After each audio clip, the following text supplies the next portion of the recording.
आज हम chest x ray के बारे में पढ़ेंगे कि चेस्ट की जो एक्सरे करने के लिए कौन कौन से व्यूज़ हम करते हैं। चेस्ट की रेडियोग्राफी कौन कौन से व्यूज़ से की जाती है।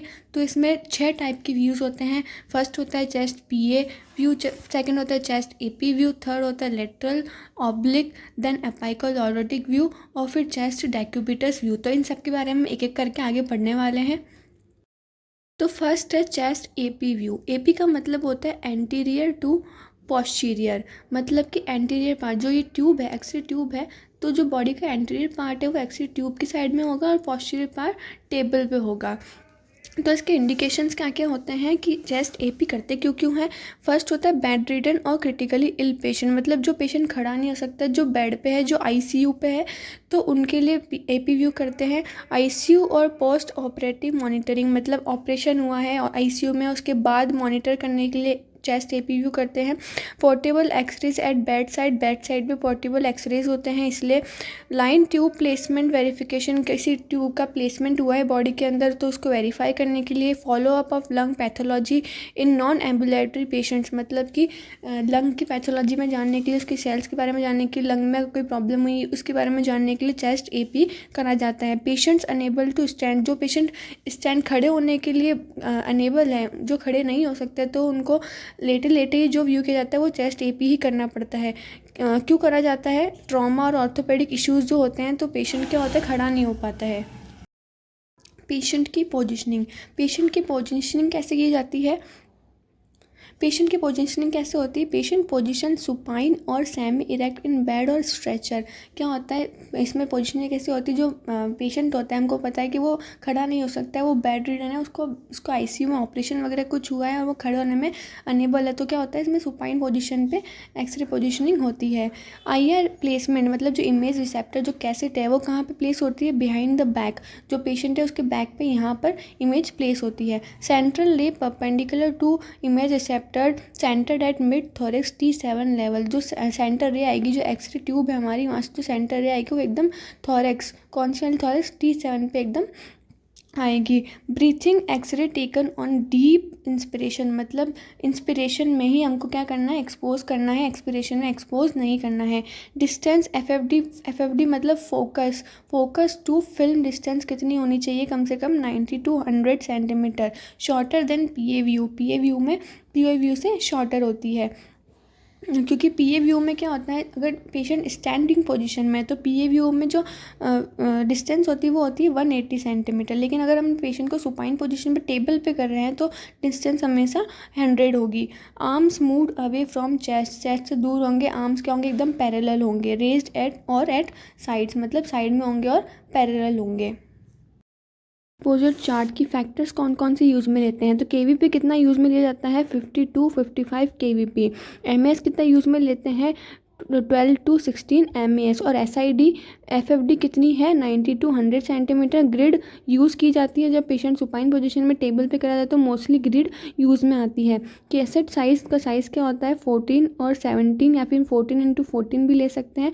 14x17 सबसे बड़ा साइज़ होता है कैसेट्स का।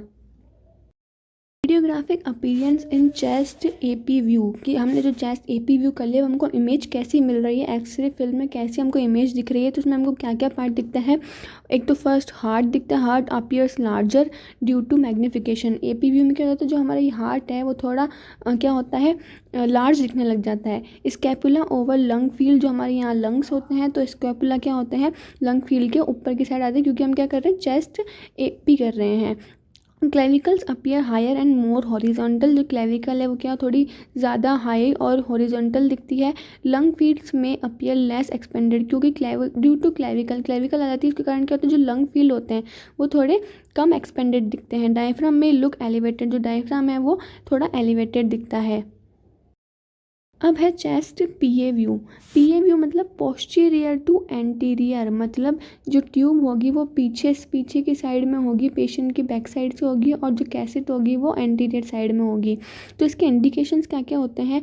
रूटीन चेस्ट स्क्रीनिंग, मतलब रूटीनली चेस्ट की स्क्रीनिंग करा रहे हैं, कोई भी सर्जरी वर्जी कुछ भी करानी है उससे पहले चेस्ट की स्क्रीनिंग हो रही है। सस्पेक्टेड लंग इन्फेक्शन, कोई लंग इन्फेक्शन हो गया जैसे न्यूमोनिया टीबी हो चुके हैं। क्रोनिक लंग डिजीज़, कोई लंग डिजीज़ हो गई है जैसे COPD या फिर एज़मा। उसके बाद प्री ऑपरेटिव असेसमेंट, कोई ऑपरेशन हुआ उसके बाद हमको असेस करना है। उसके बाद evolution of heart size and shape, heart का साइज़ और शेप का इवोल्यूशन हो चुका है। डिटेक्शन ऑफ प्लूरल इफ्यूजन और न्यूमोथोरेक्स, मतलब कि जो लंग्स हैं उसमें क्या हो गया, पानी भर गया, फ्लूइड भर गया या फिर एयर भर गई है। लंग डिजीज स्क्रीनिंग हो सकता है, सिलिकोसिस होने पे भी हम चेस्ट पीए करते हैं। Follow up of non thoracic condition, किसी भी थोरेसिक कंडीशंस के लिए भी हम चेस्ट पीए व्यू करते हैं। प्रोसीजर क्या है चेस्ट पीए का? चेस्ट पीए में क्या होता है, स्टैंडिंग फेसिंग द डिटेक्टर। इसमें हमको चेस्ट पीए कैसे करते हैं, हम स्टैंडिंग पोजीशन में करते हैं, पेशेंट स्टैंडिंग पोजीशन में होता है। एक बात ध्यान रखनी है, हम कोई भी प्रोसीजर करने वाले पहले उससे पहले जो भी ऑर्नामेंट्स पेशेंट ने पहने हैं, अगर चेस्ट का कर रहे हैं तो चेस्ट में, हैंड का कर रहे हैं तो हैंड में, अगर कोई भी ऑर्नामेंट्स या इंस्ट्रूमेंट से पहले उनको रिमूव करना है और फिर अगर हो सके तो पेशेंट को जो गाउन होता है हॉस्पिटल गाउन वो पहनाना है। उसके बाद में हमको ये सारी प्रोसीजर स्टार्ट करनी है। तो चिन का होता है raised about the cassette. PA view में क्या होगा, पेशेंट स्टैंडिंग पोजीशन में होगा, जो चिन है दिख रहा है यहाँ पे आपको, जो ये कैसेट है उससे थोड़ा ऊपर रखा जाएगा। Shoulders rolled forward to move scapula off lung field. जो शोल्डर होते हैं उनको हम क्या करेंगे, थोड़ा सा उठाएंगे और क्या होगा, जो हाथ है आर्म्स रेस्टेड ऑन हिप्स और होल्डिंग हैंडल बार्स, या तो वो हिप्स पे होंगे या तो वो हिप्स पे रखे जाएंगे या फिर कोई हैंडल बार होगा उस पर जो हम आर्म को प्लेस कर देंगे। सेंट्रल रे कहाँ पे होगी, परपेंडिकुलर टू T7, वही मिड थॉरिक्स में T7 पे सेंट्रल रे होगी। एफएफडी कितनी है, 180 सेंटीमीटर। मैंने बताया अगर स्टैंडिंग पोजीशन में कर रहे हैं तो एफएफडी कितनी होती है, 180। लेकिन अगर हम सुपाइन पोजीशन में टेबल पर कर रहे हैं तो एसएसडी कितनी होती है, 100 centimetre. Breathing exposure on full inspiration, हर बार हमको क्या करना है, पेशेंट को बोलना है सांस रोकने के लिए, इंस्पिरेशन करने के लिए, तभी हमको एक्सपोज करना है। अब रेडियोग्राफिक अपीयरेंस क्या होता है चेस्ट पीए व्यू में? कई बार पूछा जाता है एपीए और एपी चेस्ट का जो व्यूज़ हैं उनमें क्या क्या डिफरेंस होते हैं। इसमें हार्ट साइज एक्यूरेट होता है, उसमें क्या था, बड़ा दिख रहा था। Scapula clear of lung fields, clavicles angle downward symmetric होते हैं। Lungs fully expanded with visible vascular markings, मतलब जो लंग्स है वो फुली एक्सपेंड होता है। एपी में क्या हो रहा था, फुली एक्सपेंड नहीं था, कम एक्सपेंडेड था। Diaphragm sharp and eight normal level पे होता है। एपी में क्या हो रहा था, डायफ्राम एक्सपेंडेड थे। फैक्टर सेम एज एपी, जो भी एपी में हमने केवी एमएएस ग्रिड और सब यूज़ किया है वही सेम के सेम फैक्टर्स एपी में भी पीए में भी होंगे। थर्ड है chest lateral view. Chest lateral view में क्या होता है, इसके इंडिकेशंस क्या है, to find the exact location of lung problem seen on front view, मतलब कि लंग की में कोई भी प्रॉब्लम है उसकी एग्जैक्ट लोकेशन पता करने के लिए फ्रंट व्यू से हम चेस्ट लेटरल व्यू करते हैं। To check behind the heart और ब्रेस्ट बोन हिडन एरियाज, कई बार पीए और एपी में हमको दिख नहीं पाता है तो हिडन एरियाज दिख नहीं पाते, तो उसके लिए हम अब क्या करते हैं, लेटरल व्यूज़ करते हैं। To see lung lobes and dividing lines clearly, lung lobes देखने के लिए डिवाइडिंग लाइन्स, फिशर्स जो होते हैं लंग्स में, एक में 2 होते हैं एक में 3 फिशर होते हैं, तो उनको क्लियर देखने के लिए लेटरल व्यू करते हैं। To detect fluid in the lungs और चेस्ट कैविटी, अगर मेनली तो इसके लिए ही किया जाता है अगर लंग्स में फ्लूइड भर चुका है तो उसके लिए भी हम लेटरल व्यू करते हैं। टू कंफर्म लम्स इन्फेक्शन और कोलाप्स एरिया, लंप और इन्फेक्शन के लिए या कोलाप्स हो गया कोई एरिया उसके लिए। To check diaphragm shape and movement, diaphragm की शेप और मूवमेंट चेक करने के लिए। For full chest checkup before और आफ्टर सर्जरी, चेस्ट चेकअप करना होता है पूरा, तो एपी पीए और लेटरल सब करते हैं बिफोर और आफ्टर सर्जरी। प्रोसीजर देखते हैं अब इसका, प्रोसीजर कैसे कैसे होता है। सबसे पहले हमको ऑर्नामेंट्स हटाना होता है, अगर पेशेंट ने कुछ पहने होते हैं तो फिर उनको हॉस्पिटल गाउन पहनने को बोलना होता है। उसके बाद पोजीशनिंग करते हैं पेशेंट की, तो इसमें लेटरल व्यू कैसे किया जाता है, स्टैंडिंग पोजीशन में किया जाता है। Stand sideways with the left side against the detector, ऐसे लेफ्ट साइड फेस करके खड़ा होना होता है। आर्म्स का होता है रेज्ड अबाउट द हेड और होल्डिंग अ सपोर्ट, या तो ये इन्होंने सपोर्ट ले रखा है वैसे, या फिर जो ये हैंड है ये ऊपर होते हैं, सर के पास में होते हैं। Feet slightly apart for balance, balance के लिए थोड़े फीट को थोड़ा स्लाइटली दूर दूर रखते हैं। शोल्डर्स एंड हिप्स अलाइंड स्ट्रेट, एकदम स्ट्रेट होने चाहिए। सेंट्रल लेग कहाँ पे होती है, aimed at the centre of the chest, जो चेस्ट है उसके एकदम T7 पे यहाँ एकदम जो कोस्टल एरिया है वहाँ पे एकदम सेंट्रल रे होती है। डिस्टेंस कितनी होनी चाहिए, 180 सेंटीमीटर, बिकॉज हम स्टैंडिंग पोजीशन में कर रहे हैं। Breathing, take a deep breath and hold it during the x-ray, क्या करना होता है हमको, इंस्पिरेशन में, वही सबकी तरह इंस्पिरेशन में एक्सपोजर करना होता है। और इसके जो फैक्टर्स हैं वो जो चेस्ट एपी में हम यूज़ करते हैं, जो आप पीए में यूज़ कर रहे हैं वही लेटरल में यूज़ होंगे, और जिसकी रेडियोग्राफिक अपीयरेंस होगी वो भी सेम होगी। बस हमको क्या होगा, लंग्स में जो फ्लूइड भरा है वो दिख जाएगा, अच्छे से दिख जाएगा, इसलिए हम लेटरल व्यू को करते हैं। Next is chest oblique view. Chest oblique view क्यों करा जाता है, इंडिकेशंस क्या होते हैं इसके? लोकेट लंग लेसन्स मोर प्रिसाइसली, लंग में कोई भी दिक्कत है उसको मोर प्रिसाइसली देखने के लिए, अच्छे से देखने के लिए करते हैं। टू एवेल्यूट रिब्स, स्टर्नम और चेस्ट वॉल अबनॉर्मलिटीज़, जो भी अबनॉर्मलिटीज़ है रिब्स में, स्टर्नम में और चेस्ट में, उसको देखने के लिए। टू एसेसिस मीडियास्टिनल स्ट्रक्चर, कोई भी मीडियास्टिनल पार्ट में कोई स्ट्रक्चर को देखने के लिए। टू डिटेक्ट हिडन लंग और प्लूरल डिजीज़, कोई भी हिडन लंग और प्लूरल डिजीज जो लेटरल व्यू में नहीं आ रही है, जो एपीपीएन में नहीं आ रही है, उनको देखने के लिए। फॉर सस्पेक्टेड रिब फ्रैक्चर्स और थोरेसिक ट्रॉमा, कोई भी थोरेसिक ट्रॉमा या फिर रिब्स में कोई फ्रैक्चर हो गया उनको देखने के लिए भी हम कई बार चेस्ट ऑब्लिक करते हैं। प्रोसीजर क्या होता है ऑब्लिक व्यू का? दो टाइप का होता है, एक तो राइट एंटीरियर ऑब्लिक, एक होता है लेफ्ट एंटीरियर ऑब्लिक। मतलब कि अगर हमको राइट साइड में इफेक्टेड एरिया का, राइट साइड का हमको एक्सरे करना है तो जो राइट साइड होगी वो जो एक्सरे कैसेट है उससे टच होगी, और अगर लेफ्ट साइड करना है तो जो लेफ्ट साइड है वो कैसेट से टच होगी, वो होता है LAO, और ये है RAO। तो पोजिशनिंग क्या होगी, स्टैंडिंग होगी, सिटिंग, सिटिंग में भी कर सकते हो। बॉडी रोटेट होती है इसमें 45 डिग्री, मतलब ये इंपॉर्टेंट यहाँ तक ना, हमको ऑब्लिक में क्या होता है, करते तो हम लेटरली, लेकिन क्या होता है इसको हम 45 डिग्री पेशेंट को मूव करने को बोलते हैं। Arm nearest to detector raised और रेस्टेड ऑन हिप, या तो हम एक हिप पे रखते हैं पहला हाथ, और दूसरा हाथ कहाँ रखते हैं हम, या तो कहीं रेस्ट करा के रखते हैं, या कैसेट के ऊपर रखवा देते हैं, या फिर कहीं स्टैंड के ऊपर रखवा देते हैं। जो अदर आर्म क्या होता है, मूव अवे फ्रॉम चेस्ट, दूसरा आर्म क्या होता है वो चेस्ट से दूर होता है। Chest and shoulders turn at 45 degree angle to the detector, जो डिटेक्टर है उससे 45 डिग्री एंगल बनाते हैं जो शोल्डर्स और चेस्ट होता है। सेंट्रल लेकर होंगे डायरेक्टेड एट T7 पे, लेकिन T7 से थोड़ा सा स्लाइटली 1 इंच हम थोड़ा सा दूर लेते हैं T7 के। FFD कितनी होगी, 180 सेंटीमीटर। ब्रीथिंग वही इंस्पिरेशन में करना होता है। ऑब्लिक व्यू के भी जो फैक्टर्स हैं, एक्सपोजर फैक्टर्स KVP-MS, वो भी सिमिलर ही होंगे, और रेडियोग्राफिक अपीयरेंस भी ऑलमोस्ट सिमिलर ही होगी। अपाइकोलॉर्डोटिक व्यू। अपाइकोलॉर्डोटिक व्यू, ये दो अलग अलग व्यूज़ हैं। ये फर्स्ट तो है अपाइकोग्राम व्यू और सेकंड है लॉर्डोटिक व्यू। इसके इंडिकेशंस ऑलमोस्ट सिमिलर होते हैं। क्या है इनके इंडिकेशंस? टू व्यू लंग अपाइसेस, जो लंग्स होते हैं उनके जो अपाइसेस होते हैं, जो ऊपर वाले पार्ट्स होते हैं, नीचे वाले पार्ट्स होते हैं, उनको देखने के लिए व्यू करते हैं। टॉप पार्ट्स जो होते हैं इनके मेनली। सस्पेक्टेड ट्यूबरकुलोसिस इन अपर लोब्स, ऊपर लोब में अगर ट्यूबरकुलोसिस हमको लग रहा है, उसके लिए जो डॉक्टर लिखता है तो हमको कौन सा व्यू करता है, वो एपाइकोलॉर्डोटिक व्यू करने को बोलता है। डिटेक्शन ऑफ पेनकोस्ट ट्यूमर, मतलब एपाइकल लंग ट्यूमर हो जाए तो। टू एसेसिस एपाइकल स्कैरिंग फाइब्रोसिस लेशन, कोई भी एपाइकल है हमारा लंग्स का, उसमें लेशन हो जाए, फाइब्रोसिस हो जाए, स्कैरिंग हो जाए उसकी, उसके लिए भी एपाइकोलॉर्डोटिक व्यू करते हैं। Better view of first ribs and clavicle. When routine PA view doesn't show apices clearly, जब हम PA व्यू करते हैं, वैसे मेनली PA व्यू करते हैं, लेकिन PA व्यू में कभी कभी क्या होता है हमको अपाइसेस नहीं दिख पाए, जो हमारे जो लंग्स होते हैं उसके जो ऊपर वाला पार्ट होता है वो कई बार क्लेविकल के कारण दिख नहीं पाता है क्लियरली, इसलिए क्या होता है अपाइकोलॉर्डोटिक व्यू हम करते हैं। पोजिशनिंग में पेशेंट खड़ा कैसे होता है, ये इमेज है। पेशेंट क्या होता है, इसका जो शोल्डर होता है वो क्या लीन बैक करता है, पीछे की साइड में कैसेट का सहारा लेता है।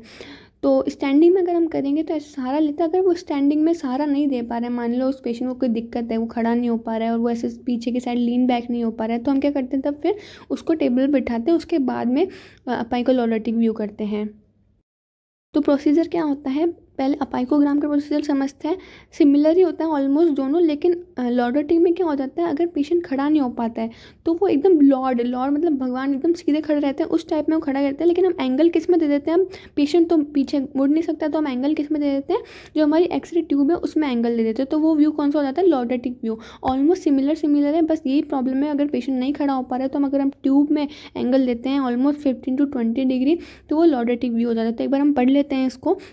प्रोसीजर क्या होता है, पोजीशन क्या होती है पेशेंट की, patient stand 30 centimetre in front of detector, leans back, क्या देखो ये डिटेक्टर है उससे पीछे की साइड में लीन बैक हो रहा है। शोल्डर्स रेस्ट अगेन डिटेक्टर, जो शोल्डर्स होंगे वो एकदम टच करेंगे डिटेक्टर को, कैसेट को। Arms hands on hips elbows forward, या तो हैंड्स जो होंगे वो हिप्स पे होंगे, एल्बोज थोड़ी आगे की तरफ होगी। सेंट्रल रे कहाँ पे होगी? परपेंडिकुलर टू मिड चेस्ट, जो हमारा मिड चेस्ट है वहाँ पे एकदम सेंटर होगी, एकदम एंगल जो मिलेगा उसमें वो कितना होगा? 15 to 20 degree. If patient can't lean, अगर पेशेंट ये पीछे की साइड लीन बैक नहीं कर पा रहा है तब क्या होगा? तब हम इस ट्यूब में एंगल लेंगे, सिफेलिक एंगल देंगे। सिफेलिक मतलब क्या होता है? जो एंगल होता है सिर की साइड में, जो एंगल अगर हम सिर की साइड में देते हैं एक्सरे ट्यूब का कितने 15 to 20 डिग्री ऑलमोस्ट, तो वो होता है सिफेलिक एंगल। अगर हम लेकिन ट्यूब का एंगल लेग्स की साइड में दे रहे हैं तो एंगल कौन सा होगा? Caudal angle. तो अभी हम अगर हमको लैप्रोटिक व्यू करना है तो एंगल ट्यूब में हम कितना दे रहे हैं? Almost 15 degree. और कहाँ पे दे रहे हैं? वो ऊपर सिर की साइड में दे रहे हैं, तो इसलिए कौन सा एंगल है? Cephalic angle.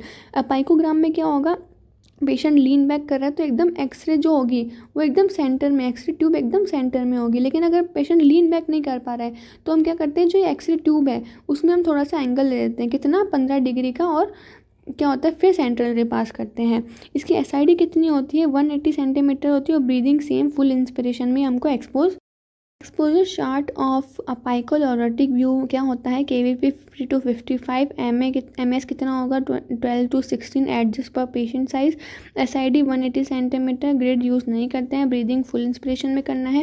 रेडियोग्राफिक अपीयरेंस क्या होती है? क्लेविकल्स प्रोजेक्टेड अबाउ लंग अपाइसेस। जो क्लेविकल्स होते हैं वो अपाइसेस, जो लंग अपाइसेस होते हैं उनके ऊपर प्रोजेक्टेड दिखते हैं। अपाइसेस क्लियरली विजिबल, जो अपाइसेस होती है लंग के जो ऊपर वाला पार्ट होता है वो एकदम क्लियरली विजिबल होता है। फ्री फ्रॉम क्लेविकल ओवरलैप, इसमें क्लेविकल का ओवरलैप नहीं होता है क्योंकि पेशेंट क्या होता है? पीछे की साइड लीन बैक करता है या फिर जो एकदम एक्सरे ट्यूब है वो एंगल बना के सेंट्रल रे पास करती है। लंग फील्ड्स एक्सपेंडेड होते हैं इसमें, good for detecting TB, fibrosis, Pancoast tumour. Last है हमारा डेक्यूबिटस व्यू। जो लॉर्डेटिक व्यू अपाइकोग्राम जो था उससे बहुत ज़्यादा क्वेश्चन पूछे जाते हैं और उसके बाद जिससे क्वेश्चन पूछ जाते हैं वो है डेक्यूबिटस व्यू। तो ये करा कैसे जाता है? To detect pleural effusion, fluid level देखने के लिए, to confirm pneumothorax air in pleural space, या तो जो हमारे लंग्स है उसमें फ्लूइड भर गया हो या फिर उसमें एयर भर गई हो, तो उसको पता करने के लिए डेक्यूबिटस व्यू करते हैं। To assess air fluid levels in the chest में जो एयर फ्लूइड का लेवल चेक करने के लिए करते हैं। For non ambulatory patients when upright films aren't possible, अगर कोई पेशेंट है जो कि नॉन एम्बुलेटरी है, उसका मतलब जो खुद वॉक नहीं कर सकता, जो खड़ा नहीं हो सकता है, तो उसके लिए भी हम कौन सा व्यू करते हैं? डेक्यूबिटस व्यू करते हैं। प्रोसीजर क्या होता है? पेशेंट पोजीशन कैसी होगी? लाइंग ऑन साइड राइट और लेफ्ट लेटरल, या तो राइट साइड में लेटरल व्यू होगा या फिर लेफ्ट साइड में करके और लाइंग पोजीशन में होती है। आर्म्स क्या होंगे? रेस्ड अबाउ हेड, जो आर्म्स होंगे वो हाथ जो होंगे वो ऊपर की साइड हेड के ऊपर होंगे। नीज स्लाइटली बेंड फॉर स्टेबिलिटी, जो नीज होंगे वो स्लाइटली बेंड करने पड़ेंगे स्टेबिलिटी के लिए। आईआर प्लेसमेंट, जो कैसेट होगी बिहाइंड द बैक नहीं होगी सॉरी, जो कैसेट होगी वो आगे की साइड में होगी, फ्रंट साइड में होगी, पेशेंट के फ्रंट साइड में होगी। Unaffected side on table top, जो अनइफेक्टेड ये एक पूरे रेडियोग्राफी में एक एक्सेप्शन होता है। हर बार हम अगर आरएओ करते हैं या फिर एलपीओ करते हैं तो इफेक्टेड साइड कैसेट की साइड में होती है या इफेक्टेड साइड टेबल की साइड में होती है। लेकिन ये एक डेक्यूबिटस है, या तो अगर हम डेक्यूबिटस अब्डोमेन करें या फिर हम डेक्यूबिटस चेस्ट करें तो हर बार क्या होगा? जो अनइफेक्टेड साइड होगी वही टेबल टॉप के ऊपर होगी। और जो सीआर है, जो सेंट्रल रे, वो horizontal beam perpendicular to IR एकदम परपेंडिकुलर होगी। जो कैसे तो उसके एकदम मिड में सेंट्रल रे हमको देनी है एट T7 पे, ठीक है। इसकी एसआईडी कितनी होगी? 100 to 120 सेंटीमीटर पोर्टेबल हो सकती है। Breathing taken on full inspiration, हमें लगता है हमको क्या फुल इंस्पिरेशन में ही रहना है। इसके जो फैक्टर्स होंगे वो क्या होंगे? ऑलमोस्ट पीए और एपी में जो हम यूज़ कर रहे थे वही एकदम फैक्टर्स ऑलमोस्ट होंगे, और इसकी जो रेडियोग्राफिक अपीयरेंस है वो भी एकदम सिमिलर होगी। लेकिन हमको एक चीज़ में ध्यान रखनी है कि पेशेंट जो है, तो पेशेंट अगर उसको हमने लेटा दिया, अगर हमको डेक्यूबिटस व्यू करना है तो लेटाने के बाद पहले हमको 10 मिनट वेट करना पड़ेगा ताकि जो उसका एयर और फ्लूइड लेवल है वो एकदम मेंटेन हो जाए, ताकि उसके बाद, क्योंकि हम मेनली एयर और फ्लूइड लेवल ही चेक करते हैं इसमें, तो उसको एकदम मेंटेन हो जाए उसके बाद ही हम एक्सपोज करेंगे, 10 मिनट बाद ही हम एक्सपोज करेंगे। तो आज के लिए इतना ही। हमने पूरा चेस्ट व्यूज़ पढ़े हैं, हमने 6 और 7 पूरे व्यूज़ देख लिए हैं। नेक्स्ट हम अगले रेडियोग्राफी के बारे में पढ़ेंगे। आज के लिए बस इतना ही। Thank you for watching.